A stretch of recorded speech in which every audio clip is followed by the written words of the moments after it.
What's up, guys? I'm LQ. This is the LQ review, and we're going to talk about Stranger Things Season 3. And this is going to be a spoiler-filled review, and I loved Stranger Things Season 3. So there's first of all, it's a little different kind of a season, you know. Season 1 was kind of this really original idea. Season 2 was this really original idea, and Season 3 kind of did a Invasion of the Body Snatchers storyline, which I thought fit really well in the established stories. You know, in the established timeline, I thought the Invasion of the Body Snatcher thing worked very well. There's this idea that if it's not original, then it's bad, right? If it's not original, then it's bad. If it's paying homage to something or you're doing something that's been done before, then it's automatically bad. That's just not true. That's just not true. You can do something that's been done before and still do it really well. You can still bring some new stuff to it, and this was done really well, and it brought some new stuff to it. And one of the new things bringing to it is the whole Mind Flayer concept of the Invasion of the Body Snatchers, the Billy, right? So Billy was kind of a very backseat antagonist in Season 2. He didn't have a lot to do. They gave Billy a ton to do in this season, and he sold it. He did a great job playing this antagonist for the season as kind of the leader of the Mind Flayers, and it was heartbreaking. This was a heartbreaking character, you know. I am perfectly content with having a character that I don't like, that's a jerk, that's an antagonist, and then have him having a great redemption arc at the end. I love redemption arcs, and Billy had a great redemption. Now, it wasn't a very long arc. He kind of went from being the big bad to going straight into his redemption. But what a redemption it was. You know, a death so Eleven and his sister can get out of there, you know, sacrificing himself so he can save his sister and his sister's best friend. Great moment. And I knew he was going to die when all that started happening. I knew he was going to, when they were having the build-up, I knew he was going to save the girls. But that doesn't take away the impact, because it was a very visual death. It was a very visual death, and the pain and the sadness and the heartbreak, it was all right there on Billy's face. So the great character. You know, last season he was kind of disposable. This season, just a great character.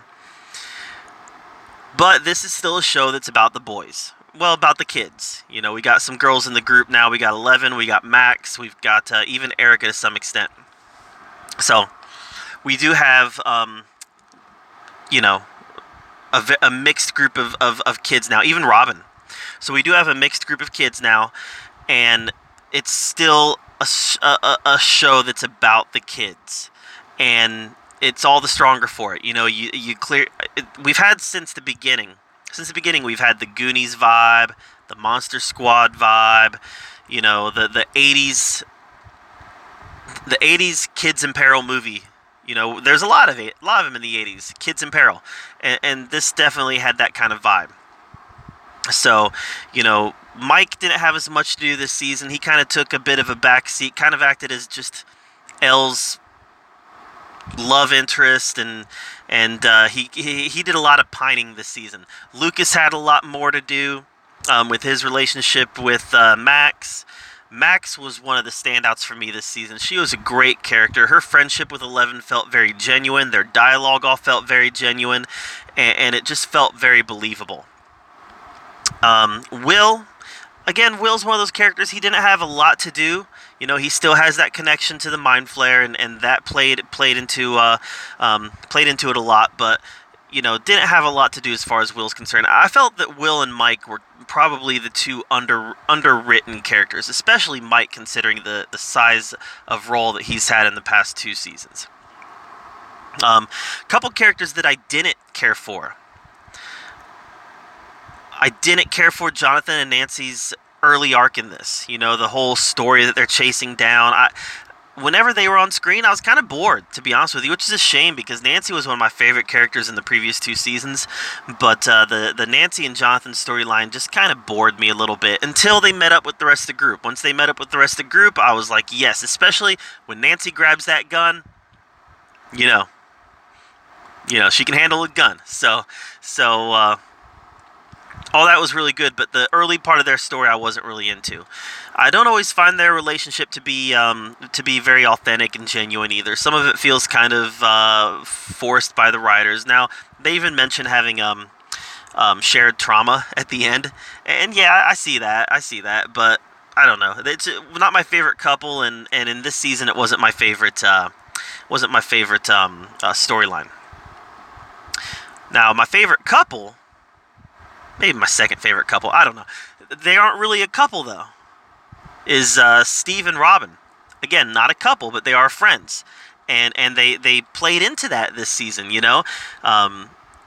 Okay, let's talk about Steve. Steve Harrington, all right? So we have a guy who... The actor who plays Steve, I bet he's just getting used to having makeup on his face that makes it look like he's got his butt kicked. Because every season, this dude gets his butt kicked. Which is it's a contrast because he used to be the King Steve, right? So it's a contrast to kind of show the trajectory that his life has been on, even though he saved the world a couple times. But he's still such a great character, such a fun character, and a funny character. And I love the moment when he beat up that Russian, and they said, you know, you finally won a fight. So that was cool. But the chemistry between Steve and Robin was great. Whenever they were on screen, and their story wasn't the most interesting in the series or in the season. The Steve Robin storyline, in my opinion, wasn't the most interesting. But whenever they were on screen, I was still glued to it because they were great. The actors were great. I loved Robin's big moment in the bathroom, where she came out as a homosexual, and that's how it should be. That was authentic, right? It wasn't this big look at us moment. This was just a authentic, low key. Yeah, I'm homosexual. That's the life that I'm living. And then he took a second to process it. I thought that was very authentic also. Him having to take a second to process, taking a second to think, and then he starts joking about it. Because that's how people really act. The Duffer Brothers are nailing the writing in this show. Because most of it's super authentic. Not all of it. Let's talk about what's not. A character that I didn't care for that much was Erica, Lucas's sister. And that's not the actress. The actress that plays this little girl was really funny and did a really good job. I didn't find the dialogue to be very authentic and realistic for a kid that age. Now I know that there's kids that age out there that cuss, you know, and talk like that. But when I was watching it, I was thinking to myself, this was clearly written by adults on how they think that a sassy kid would talk. And it's just not. You know, I'm a teacher. My wife's a teacher. In fact, when we were watching this, my wife said, that girl's completely unrealistic. And I said, why? And she said, she's a suburban African-American girl. She said, suburban African-American parents put the hammer down on their kids. Their kids don't talk like that. So I thought that was some interesting insight. And, you know, I'm a pasty white guy. You know, I don't necessarily know how African-American families act in suburbia, but my wife, who's had a little more experience with it, I thought that was a funny observation, was that African-American families in suburbia will put the hammer down on their kids. So that was funny.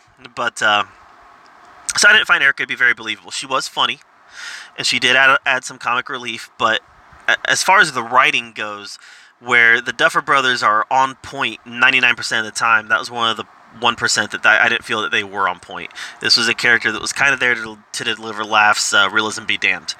So, but Dustin, I loved his character. Loved it. Loved it, loved it, loved it. You know, at the end of last season, we got the sense that he was kind of the third wheel with the group. He was the only one other than Will who wasn't coupled up. And you could tell that he was sad. He was depressed. He was like, you know, he had the same feelings that a lot of rejected kids have that age of low self-worth. And then he comes back from camp and he's talking about Susie. And I think it was the first episode that was called Susie, Do You Copy? Where they put up the Cerebro antenna. And everybody's like, she's not real. I'm not 100% sure she's real. Are we sure that she's real? You know, joking around about that. I remember saying that Susie's going to be real and she's going to come into play at the end of the season. And boy, did she. That was one of the greatest moments. In all 3 seasons of Stranger Things, that was one of the greatest moments, was the never-ending story. It was hilarious. Having to stop. I got sun coming in here. I'm sitting in my car. My kids are in Bible school. So, there we go. Having to stop and sing this song while people are in the car getting chased by the Mind Flayer, while Joyce and Hopper and Bowman are in the Russian base in danger. You know what all this chaos is happening around them, for them to stop and sing this song, and then to have it being broadcast to everybody on the team. Hilarious. And I guarantee you guys, I'm telling you, that the Neverending Story is going to see increase in sales because of this. The original Neverending Story is going to sell DVDs and it's going to sell streaming because of this show. I'm telling you, pay attention to the charts. It's going to go up. Hopper had a great storyline. Speaking of Hopper, he had a great storyline. Joyce didn't have so much to do this. Well, she had a lot to do, but I don't know. I know a lot of people really like Joyce's character, Winona Ryder, in this season, and for me, I felt like she was almost a tag-along character. You know, she didn't have anything to do. Hopper had it to do, and she was tagging along. I wish they would have given her a little more independence away from Hopper. Her storyline was very much entwined with Hopper. But Hopper was great. I fully understand where he's coming from with Elle. You know, I have an 11-year-old and a 5-year-old, and I fear change. I love the relationship I have with my kids right now. And I know that relationship is going to evolve. And I fear that evolution because I don't want things to change. But at the same time, it's like Hopper wrote in his letter, you know, sometimes the change is bad. Sometimes it makes you sad. Sometimes it can be really good. And that touched home with me. That hit home with me. I'm like, you know what? The change is going to be sad when my kids start to grow up more and my relationship with them evolves into something else. But that doesn't mean that it can't be real. It doesn't mean it can't be great. You know? When the relationship changes, that doesn't mean it's not going to be great. And that was just, it hit me hard. It hit me home. It hit me right at home. And I was really happy that they went there with his relationship with Elle. Now, I don't think he's dead. I think he's the American in the post-credit scene. But what a beautiful sentiment and just a beautiful moment when Winona Ryder gives Elle the letter. And it just wraps up everything that happened in this season. The change. This season is about growth. This is a coming-of-age story. This season is about growth and change, and the kids changing, and the adults changing, and everybody's lives changing. It was beautiful. It was a beautiful end to the season, and I just loved it. I loved it. Let's talk about Elle a little bit. So Hopper was great. I loved Hopper's his nemesis, his fighting with the Terminator, right? That guy was the Terminator. Come on, yeah, he was Russian, he was human, but he was meant to pay homage to the Terminator. That much was clear, and I loved that dynamic. I thought that was great. So Hopper was just great this season, and like I said, I'm sure he's not dead. I also loved Hopper's relationship with Ballman. I love they gave Ballman more to do. I was so happy about that. But let's go back to the main star of the show, 11. 11 It's obvious why Millie Bobby Brown is one of the best young actresses in Hollywood, maybe the best, because she is really good at selling emotional moments. You know, she's really good at selling sadness and happiness and confusion and fear and anger. You know, she puts it all on her face, and you can see it through her facial expressions. This is a very talented actress. One thing I liked about Elle this season was that she wasn't the get out of jail free card that she was in the previous seasons. There were a couple of those moments, to be sure, where they were dead if Elle didn't show up, but the kids were given more to do to fight the monsters in this one. It wasn't just Elle saving them; they fought the monster too. In fact, at one point, a couple points, Elle was saved from the monster by the kids. So I thought that was great. Lucas's fireworks idea saved the day. You know, Lucas got in there with the axe, and you know, Mike stood up to Billy. Max stood up to Billy. You know, the kids were given more to do to fight the monsters, and that was great. That was needed. You know, just not having Elle be the main warrior. They were all warriors this season, so that was great. Now we know that she lost her powers. I don't think her powers are gone for good. I fully expect her powers to come back. I just think she needs to recharge a little bit. One thing that I did notice about Elle was that they kind of dropped the whole sisters thing. You know, they didn't even mention any other girls with powers out there. So I don't know if they're going to bring that back in a future season, or if they're just going to abandon the whole idea of having other superpowered people out there. You know, I don't think that episode was, I think it was episode 8 of season 2. I don't think that episode was very well received. So maybe it's just an idea they decided to not run with anymore.